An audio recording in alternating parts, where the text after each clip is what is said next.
Hello， 我係 Math Monkey 嘅 Ocean 啊。咁今日咧，我會教大家一個好快嘅速算方法。嗰個方法咧叫 Magic 11。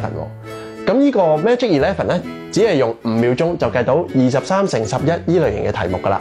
咁係點做嘅咧？等我示範一次先。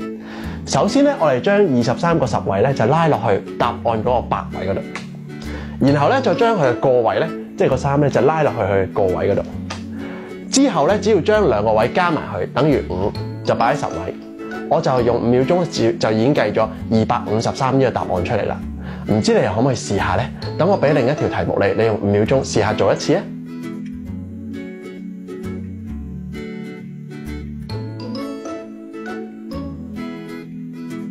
好，時間到。咁咧，等我講個答案俾你聽咯。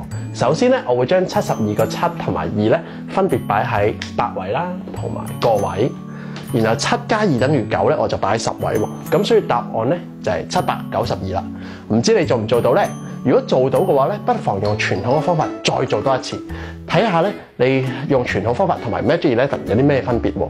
咁有咩體驗同埋感想咧？記得留言話俾我哋聽。